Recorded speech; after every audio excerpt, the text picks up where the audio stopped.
प्रश्न क्रमांक 1. खालीलपैकी बद्धकोष्ठता म्हणजे काय? पर्याय ए. वारंवार शौचास होणे. पर्याय बी. अतिसार होणे. पर्याय सी. शौचास साफ न होणे. पर्याय डी. लघवीला जळजळ होणे.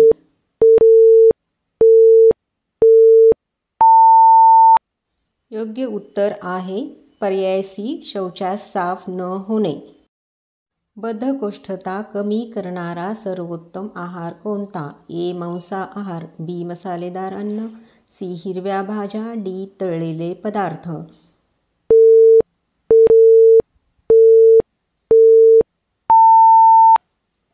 योग्य उत्तर आहे सी. हिरव्या भाज्या. प्रश्न क्रमांक 3. खालीलपैकी कोणते आयुर्वेदिक औषध बद्धकोष्ठतेवर वापरले जाते? ए. त्रिफळा चूर्ण. बी. अश्वगंधा. सी. शतावरी. डी. चंदन.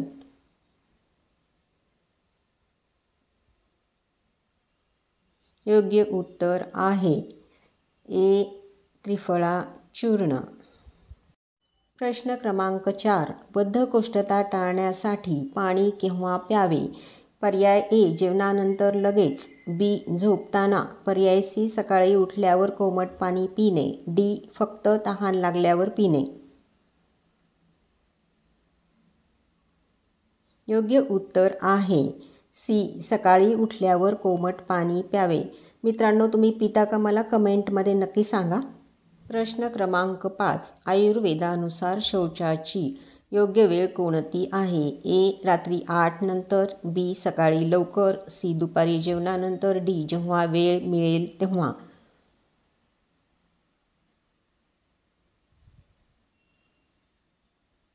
योग्य उत्तर आहे बी. सकाळी लवकर. मित्रांनो, व्हिडिओ आवडला असेल तर लाईक करा आणि शेअर करा आणि असेच नवीन आयुर्वेदिक क्विज पाहण्यासाठी प्लीज चॅनलला सबस्क्राईब करा. प्रश्न क्रमांक 6. बद्धकोष्ठता असताना कोणता पदार्थ टाळावा? तुमचे ऑप्शन्स आहेत. Option number A. दूध. बी. पपई. सी. सूप. डी. फळांचा रस. योग्य उत्तर आहे ऑप्शन नंबर ए. दूध. मित्रांनो, झोपताना गाईच्या कोमट दुधामध्ये 1 चमचा गाईचं तूप टाकून घ्या. बद्धकोष्ठता कमी होते. प्रश्न क्रमांक 7. प्राणायाम म्हणजे काय? Option A. योगासने. Option B. ध्यान. Option C. श्वासाचे व्यायाम. Option D. संगीत.